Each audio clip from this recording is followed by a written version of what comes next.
コンスタンティヌス一世とニカイア公会議。イントロダクション。ローマ帝国の歴史において、キリスト教のあり方を大きく決定づけた重要な出来事、それがニカイア公会議です。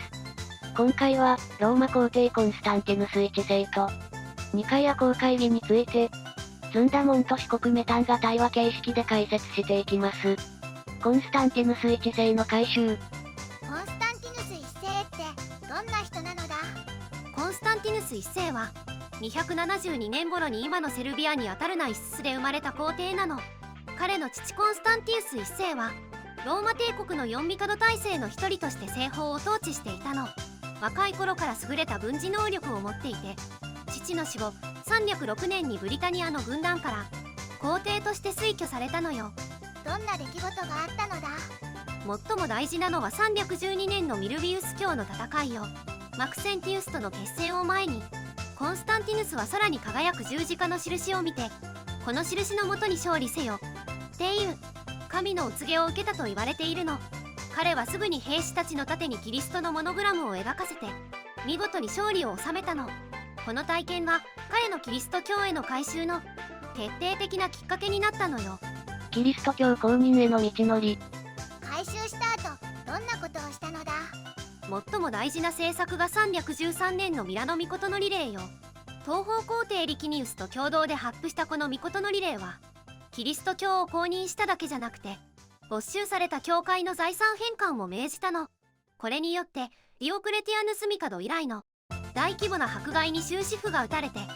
全ての宗教の自由が保障されることになったのよ。すごいのだ。でもまだ問題はあったのだ。そうなの。当時のキリスト教会ではイエス・キリストの神聖をめぐって深刻な教義上の対立が起きていたの。特にアレクサンドリアの司祭アリウスが唱えた子なるイエスは父なる神より劣る被造物であるっていう主張は多くの論争を引き起こしていたの。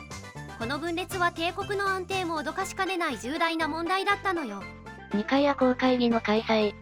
その対立を解決するために何かしたのだ？325年にコンスタンティヌスは今のトルコのニカイアという都市で史上初の全教会会議を開催したの。帝国各地から約300人の司教が集まってキリスト教の正当な教義について議論を行ったのよ。公会議では何を話し合ったのだ？主にイエス・キリストの神聖について議論したの。アリウス派は少数派になってアレクサンドリアの司教アタナシオスらが主張した父と子は同一の本質であるという考えが正当とされたの。それから復活祭の日付の統一、司教の任命方法についても大事な決定がなされたのよ。公会議の影響。結果はどうなったのだ？この会議でニカイア信条が定められてキリスト教の正当な教義が確立されたの。この信条は我は信じず唯一の全能の父なる神をで始まる信仰告白で、今でも多くのキリスト教会で大事な位置を占めているの。それからアリウス派は異端とされて帝国内での活動が制限されることになったのよ。他にも変化はあったのだ？コンスタンティヌスは324年にリキニウスを破って帝国を統一した後、330年に新しい首都コンスタンティノープルを建設したの。この都市は異教の神殿を持たない初のキリスト教都市として設計されて、新しいローマとして東方世界の中心になっていったの。それから日曜日を公休日にするとか、キリスト教的な価値観を帝国の制度に組み込んでいったのよ。まとめ。コンスタンティヌス一世の改宗とニカイア公会議の開催は、ローマ帝国とキリスト教の歴史における重要な転換点となりました。キリスト教の公認、教義の統一、そして新しいキリスト教都市の建設は、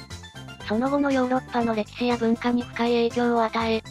現代にまで続く重要な歴史的遺産となっています。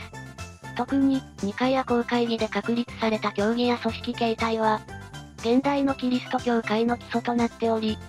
世界中の信徒に大きな影響を与え続けているのです。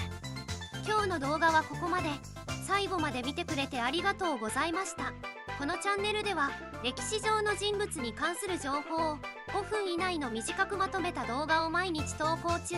歴史人物に興味があるならチャンネル登録や他の動画も見てみてね。